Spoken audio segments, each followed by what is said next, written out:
So Brandon, we've been talking a bit today about why people struggle to lose weight. Why do people struggle to lose weight? Can you tell me? Well, as we've discussed, it's not exclusively related to how much you can bench press, how many sit-ups you can do. That all is important, but a big part, the biggest by far actually, is what you eat. I think we kind of came up with a challenge that we wanted to offer and suggest, because after Tim suggested it, I was like, damn, is that a no-brainer? I think it is, especially if you want to lose some weight. So yeah, and I was thinking a 30-day challenge, 30 pounds in 30 days, that seems pretty reasonable. Losing a pound a day, you know, that seems fair, right? I mean, do you think it's possible? I don't know. Think the average person could do it?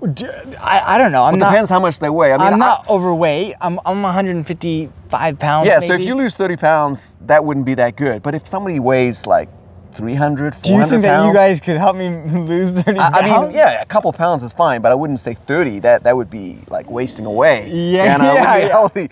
However, I would say I'd be in the hospital. For somebody that weighs like 230 pounds, for them to lose 30 pounds is pretty reasonable. And they could actually do it very easily. Yeah. It's not how far they run.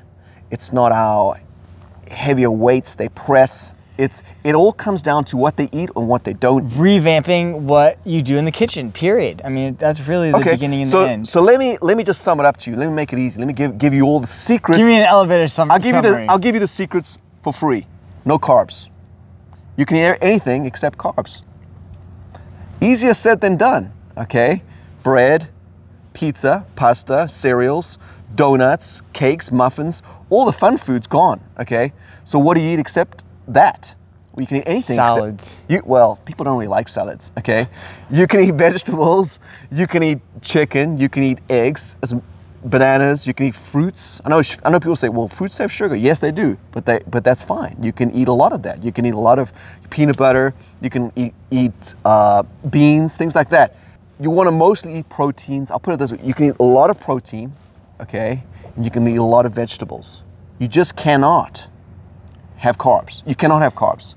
The only carbs you can have is what comes from the vegetables. That's it. So is the no carbs part of the 30-day challenge? Yeah, it's part of it. That's the main part of it.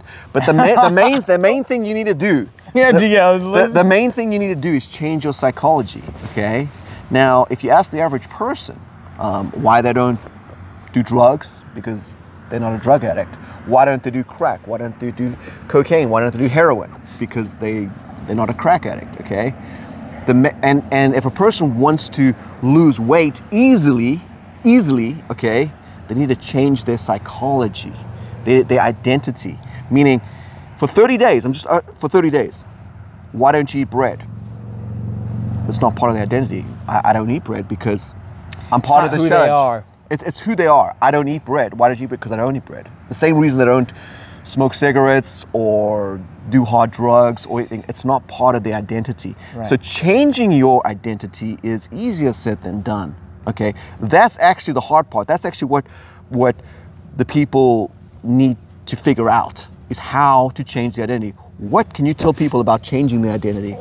What would be the main thing that they need to overcome with changing because the most people that are overweight, that are struggling with weight, they just have a lot of habits or bad habits, meaning something goes wrong, they eat food as comfort food.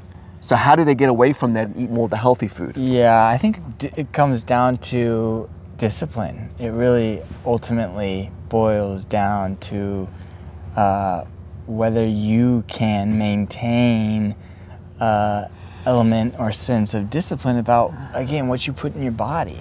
I don't want to get all philosophical, but someone much wiser than me decades ago was like, hey, I treat my body like a temple, and like what comes into that temple is like, what's one of the awesome temples in the world? Taj Mahal or something? Yeah.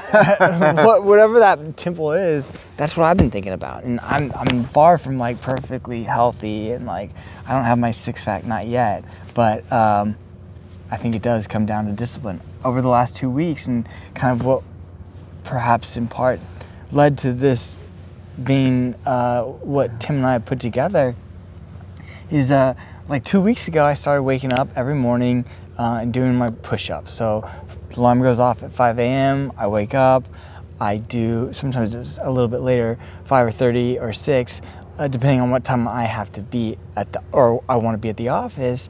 I do my push-ups, I do my sit-ups, I do those legless things, and Tim opened my eyes or reminded me of, no wonder I forgot them because they're pretty horrible, burpees. So I'm going to add that to my routine or regimen tomorrow. And like, I really do think, I don't think it's going to be close to 30 pounds, but like, I guess that was probably the 1st of March, we'll say. Yeah. It was a little before that I started doing these workouts. So we'll see. But I think these daily workouts, just getting in the habit. Do you think the average person who is overweight or morbidly obese, whatever, could easily lose 30 pounds in 30 days? For sure. And I think it would be like exponentially larger, more than 30 pounds.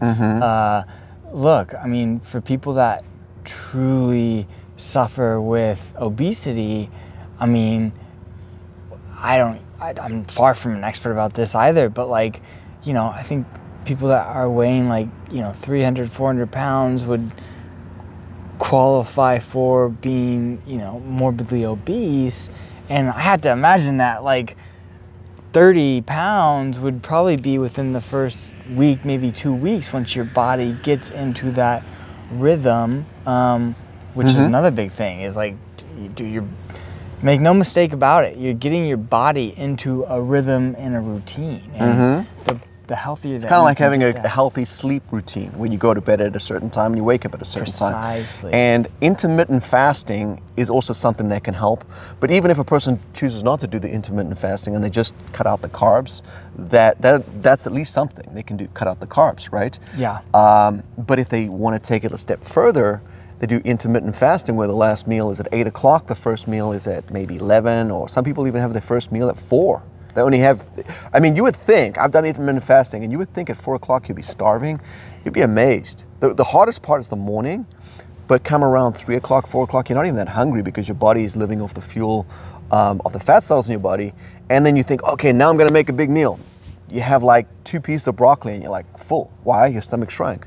And then you get into that habit and you just cannot eat a lot. You just eat a small amount because your body's kind of getting used to that. And you got to get in that rhythm. Yeah. The first couple of days might be hard, but once you get into that rhythm, you'll identify as a person who eats healthy food, and that's why you don't eat a lot of pizzas, pastas, donuts, cakes. Why? Just not part of your identity, right? I'm going to put it into the universe. I think that you and I need to co-author a book about 30 pounds in 30 days. Yeah. Boom. Coming soon. Seriously. That's awesome. I think almost anybody can do it if they want it enough. If you want it, you discipline. Yeah. It takes commitment. Yeah. And you got to have a goal. So you have to want it. If you want it, you can do it. If you don't want it and you're like, yeah, maybe not. Maybe wishy-washy. Then it's not going to happen, because you have to just want it. If you want it, you'll get it. So we hope you'll join us on this journey. We will help you as much as you want to be helped. And I would say losing the weight is not just for vanity, it is more for health reasons. It's a lifestyle. One of the things that kill most Americans is heart attacks, high cholesterol, health problems that come from being overweight. So do it for yourself, do it for your family, do it for your friends, do it because you want a better quality in your life. Do it for yourself. You owe it to yourself. You only have one body, you only have one life. You might as well live your best life, right? Yep. So if you want that, we hope to see you on this journey together. Peace out. Cheers.